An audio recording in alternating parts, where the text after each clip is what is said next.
Hello there, beautiful people. Welcome to my channel. My name is Cassie and this is Cass in Hand. This is a platform for entrepreneurs and individuals who are looking to level up their personal finance, take charge of their income, decrease their debt, as well as build wealth.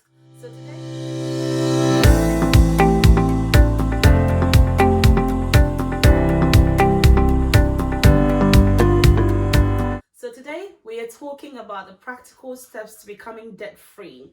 Now, as an individual or as an entrepreneur, there are a series of practical steps that you can take in order to ensure that your finances are secured and they are safe. Debt can be inevitable when starting a business or when living as an individual, but I believe that these are steps that you can take to minimize the level of debt that you enter into. Now, these are not the law, or I wouldn't say these are the perfect ways that you can follow, but these are tips that I have basically used and put in place in my finances that have resulted in me saving more and doing more with my money than I probably would have done without it. Now, the first thing I believe you need to do is to commit to get out of debt. That is to make a debt escape plan. Now, without a plan, you won't be able to achieve, I believe, anything on this earth. But I believe that debts can also cause a burden and it can weigh you down in your finances. It can affect you in a way that you won't be able to follow through with your financial plan. So what I believe you ought to do is to have a debt escape plan. Focus your mind and your ability into understanding how your finances have been able to dwindle over the past few weeks, months, or years, and make a plan to get out of it. Once you make a plan, you have a focus, and a focus gives you direction as to how you ought to get out of that debt. So if you look over your finances, you'll be able to see the places and the areas that you can cut back or move forward to ensure that you are living debt-free. Now, debt, as I mentioned, can become a burden. If you tell yourself you can get out of debt, you can get out of debt. So it's all about your mindset and how you position yourself in your finances to ensure that you're taking charge over it. The next step on the list that I believe you should do is to create a realistic budget and stick to it. Now, budgeting can be very tricky, especially since everyone is talking about it. But the key to a good budget is for it to have accuracy and for you to discipline yourself to follow it. Now, budgeting can give you the financial forecast to see where your money is going to, areas that you can cut back and places you can save more money, areas that you can decrease your expenditure and increase more of your income or make more of your money work for you. Now, with budgeting, I believe the first step for you to budget is to print out your statements, your bank statements or a mini statement. See where areas, get a marker or a highlighter and highlight with different colors the areas that your money is going into spending, to your household expenditure, to areas that you didn't even know were going into that you can cut back. Now, as I mentioned, budgeting is of the utmost importance and everyone keeps talking about it. And it seems so obvious that we keep skipping it, but it's one of the first steps into financial freedom that any individual can use, even in businesses and in your daily lives as well. Now, another practical step to getting debt free is to pay your credits on time and pay more on your balances each month. This applies to credit cards, it applies to overdrafts, it applies to car bills or any loans that you've taken that you're paying back monthly for. Now, credit card companies and banks and loan companies charge a certain interest on the payment you make every month. Now, if you're able to pay on time, this prevents you from getting an additional charge because you've missed a payment. Once you miss a payment, another charge is added to that payment for you. So whatever you were paying this month, you get to pay an extra on top of that. All of these little bills add up, and over time it builds up onto the debt that you already owe, and you end up paying more than you had already intended to. Now, the biggest and most accurate way to get ahead of this is to set up a direct debit for those companies. I know we all want to see where our money is going and we all want to pay it by ourselves, but the best way to do that is to set a direct debit on your account to make sure that that money is immediately deposited into your account every time you're paid. So if you're paid on the 1st of every month, you set up a direct debit to the credit card company on the 2nd. So you know that every month you've already paid that amount and you don't owe it anymore. Now, the best way that credit card companies and loan companies can keep you in debt is to get you to pay the minimum every month. So the best way you can also get ahead of that is to pay more each month. Now, one way that you can build up your credit score as well is to pay more each month. So you pay the minimum and then you call back within that same month and you pay again. It tricks the system into believing that you're ahead of your debt. You're paying more than you pay. And this ensures that you're getting out of the debt quicker and not having any more interest behind you or any more charges come upon that amount. Now, the same way goes to student finance as well. So those who are paying back their student finance, you would assume that some people want to pay more than the minimum amount. This helps you to get out of it quicker. The more you stay in debt, the more the interests increase, the more the charges increase, and the more you are in debt. So get ahead of that. Pay them back as soon as you can. If you have more money on you each month after you've spent your money, you have an extra in your coffers that you're not going to use, it's best to use that to pay towards that debt. Small debts over time with increased interest increases. So the earlier you get ahead of it, the better for you and I. How many things have you purchased with your card or spent money on over the last year that you can mention on top of your head? Now, if you cannot mention or know where your last couple of dollars or pounds were spent, you probably didn't need to spend that money anyway. So the next topic or the next point that I want to talk about is to avoid expensive hobbies. Keeping up with the Joneses, thinking you want to compete with your friends who are already spending their profits whilst you're spending your capital. You need to cut back on the expensive luxury holidays, cut back on going out, cut back on buying clothes just to keep up with your friends. If you're in debt, you have no business buying the next Gucci item or the next Louis Vuitton item. You don't need it. If you're broke, the only thing you need is a house over your head, money to go about, and food to eat. You don't need to be buying the next available car. Cars can become a liability. It's not an asset.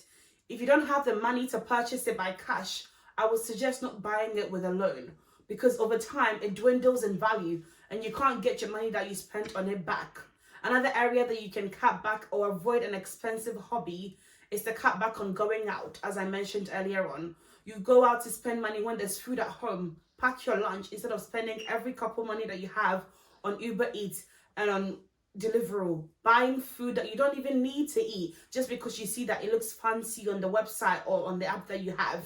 Avoiding expensive habits help you to see areas that you can save those monies. And being bougie doesn't need to be in your budget yet. Perhaps you probably don't even need to mortgage yet because your finances aren't in order yet. So now doing this helps you to know every pound you have and enables you to see where that pound is going into. Now, it probably costs you £1,000 plus to buy a new iPhone, and you probably make £20 an hour at work.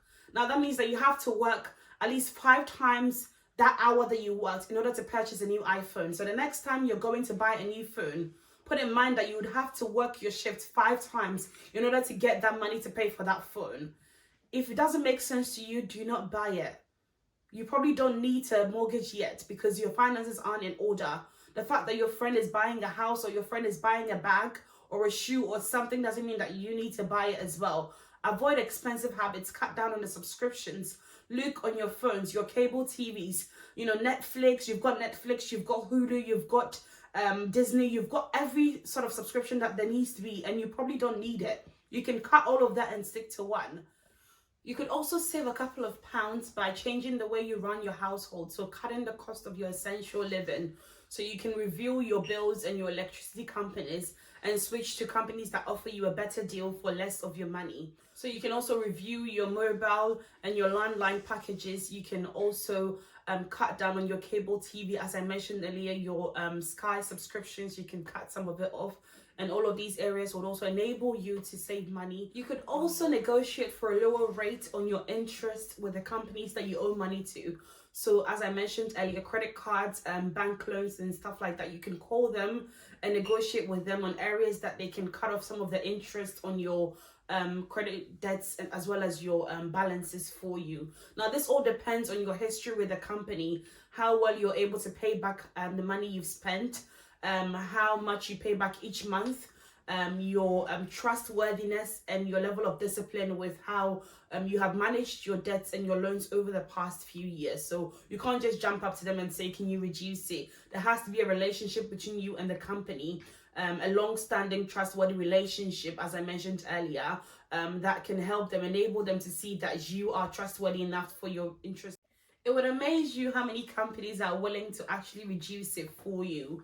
As I mentioned, it all depends on your payment history and your relationship with the company. But once this is done, it helps you to accumulate some money on your initial payment, helps you to save those little pounds that you can add up to paying for your debt as well. And that reduces the debt entirely over the next couple of years or months that you need to pay it for. There also comes a time when you, as an individual who's constantly going into debt, needs to stop investing and put some of your savings towards your debt as well. Because do not be afraid to use a portion of your savings to pay for your high interest debt. I say high interest because those high interest would increase that debt over time, and you want to get that debt off your back as much as you can and reduce it as best as possible. Now, with the earlier points we've mentioned, as you cut back and save money on your hobbies, your subscriptions, your budgeting, instead of treating yourself with that money or putting it into your savings account, you can put that money towards your debt and pay it off. So desist from constantly putting money into your savings account or investing every coin you have, and get ready to get out of debt. You could also use your tax refunds or any birthday money or any extra money that comes to your hand to pay for that debt as well. Do not invest every coin you have, because 2020 has shown us that even our investments are not secured wherever they are. The market could go down, it could rise up again, but you getting out of debt could be the best possible solution to your financial strategy that you could ever have. Another point that you can live debt free is to make more money. That is one of the most straightforward ways that you could ever get out of debt. If you are so determined to get out of that debt, pick an extra shift, work overtime, get a side hustle, get a side passion that you could use and generate money from, and use that to pay your debt. It is so straightforward and so easy. I know it can be hard for people who work a regular 9 to 5 to be able to get more money, but you could sit with your managers or speak with your employers and see where your value or your worth could be increased by them increasing your monthly salary.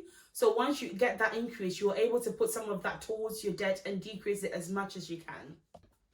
If that raise doesn't go well, child, you better sell your car, because you probably don't need that car. Transport in London is so easy to get onto, and selling your car might just be the best way for you to get out of your debt.